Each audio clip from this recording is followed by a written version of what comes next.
Today, Gaming America is speaking with Scott Warfield, the Vice President of Gaming at PGA TOUR. Thank you for speaking with us today, Scott. Cameron, thanks for having me. Quite all right, quite all right. It's our pleasure. My first question actually doesn't have much to do with gambling and golf. I wanted to ask sort of about yourself, your career path, and how you got to the place where you now are with the PGA TOUR.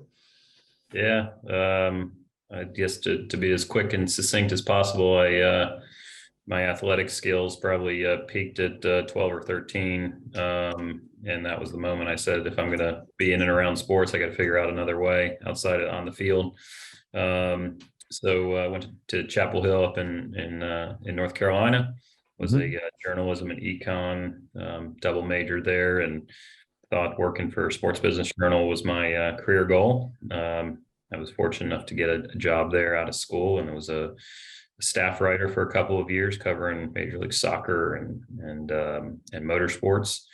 And from there, you know, the windy road that is a career, ended up running a lot of comms, PR for NASCAR for a while.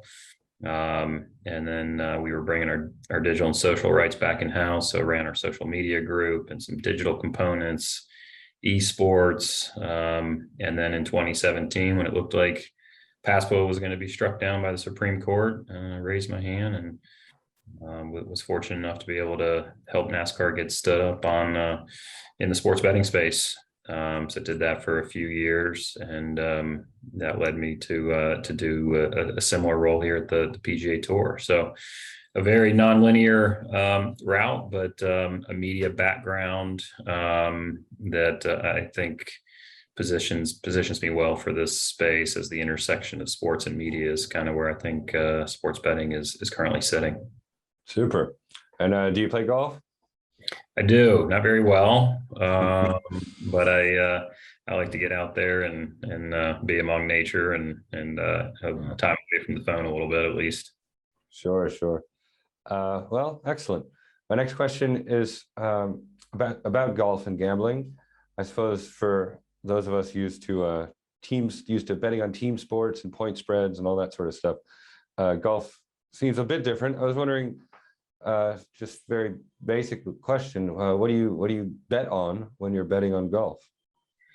Well, unfortunately, you know, I don't bet on golf anymore now that I'm an employee of the PGA Tour. But I think as golf fans, I think some of the markets we're seeing the most interest around are a lot of head-to-heads. So this player versus that player in a particular round.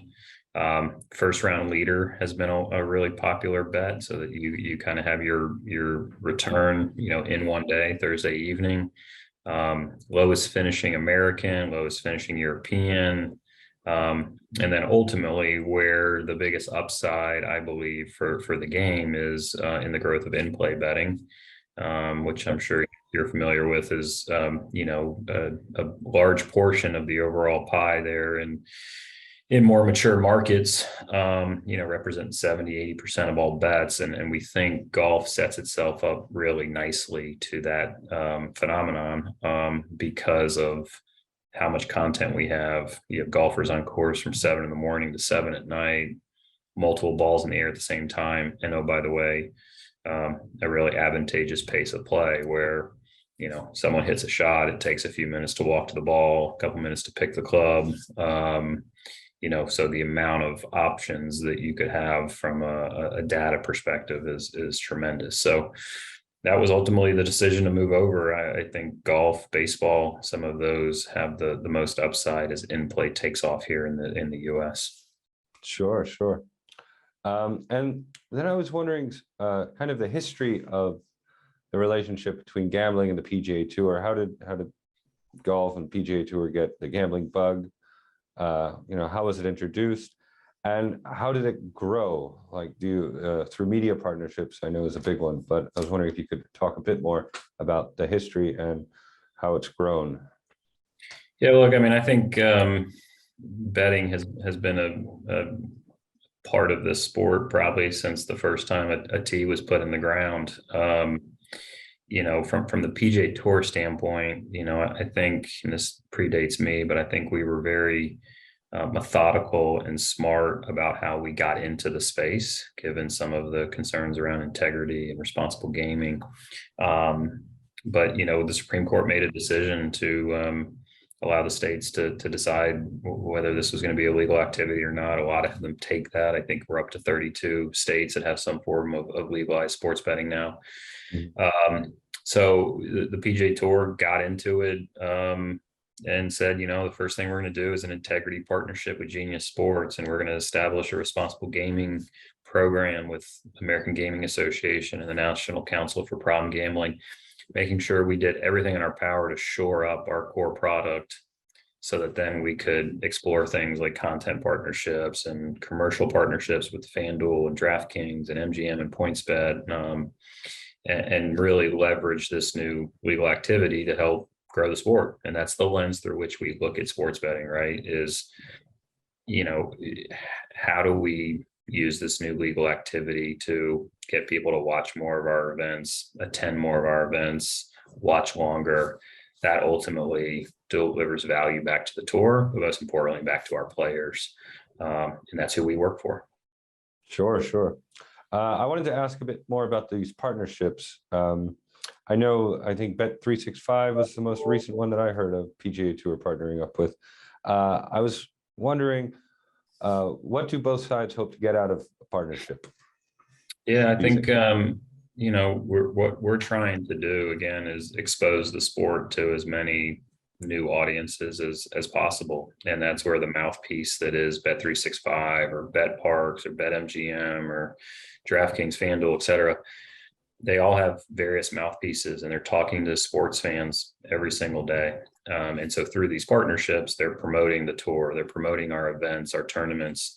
And what we're ultimately trying to do together is grow the golf handle, get more people engaged in, betting a $5 bet on this player versus that player, which you can imagine makes you more interested in that Sunday telecast. Or if you're betting on $10 on the final 3 holes and who's going to shoot the lowest score, that again is something we think is going to retain an audience, drive media value up, drive sponsorship value up. So for us, again, it's about engaging the core fan and trying to attract a younger, 24 to 34-year-old fan who may not have been, previously exposed to the game of golf. Mm-hmm. And how do you go about marketing the sort of relationship between golf and these betting companies? Yeah, I mean, look, a lot of them, again, have their own kind of content media strategy, and they're pulling golf through those channels.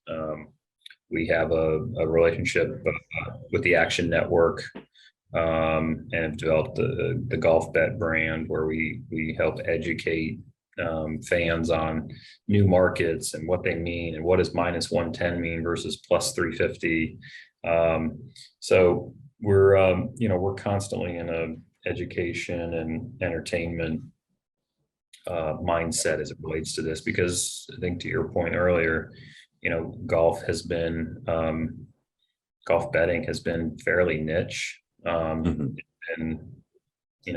outright winner has been the main bet type, which is a really hard, even if you're a golf fan, it's a hard one to predict. And if you're not, it's very intimidating and the barrier to entry is tough. So trying to get these operators to broaden their offering, more bet types, more head-to-heads, things that, again, we get a casual fan in. So it's a work in progress. It's not a light switch. We're going to be at this for the long haul, and we're going to make sure we do it in a way that's appropriate for our fans, but also all of our stakeholders, our tournaments, our own, official marketing partners.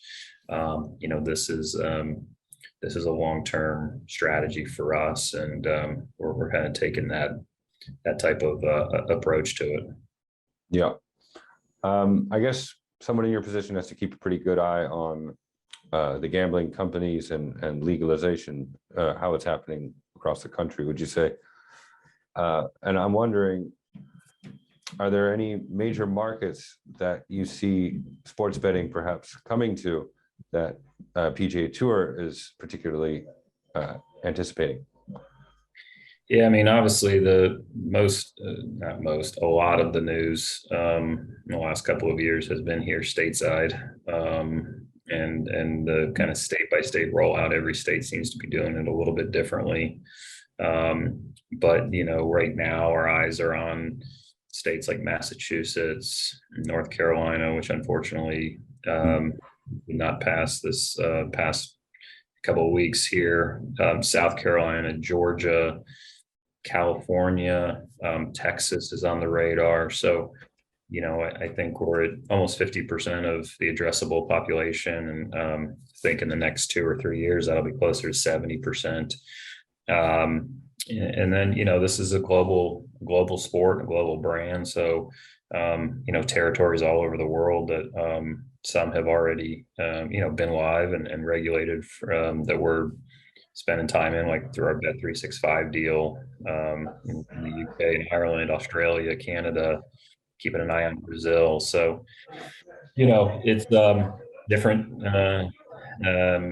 market to market and territory to territory. But we want to be where golf fans are, and the game is growing at a clip that we may not have seen previously. So we want to tap into those new audiences for sure. Mm-hmm. And from the perspective of PGA Tour, with all these different markets, and you mentioned every state unfurling it a little bit differently, does PGA Tour have to adjust its product or platform in these different markets with different regulations, would you say?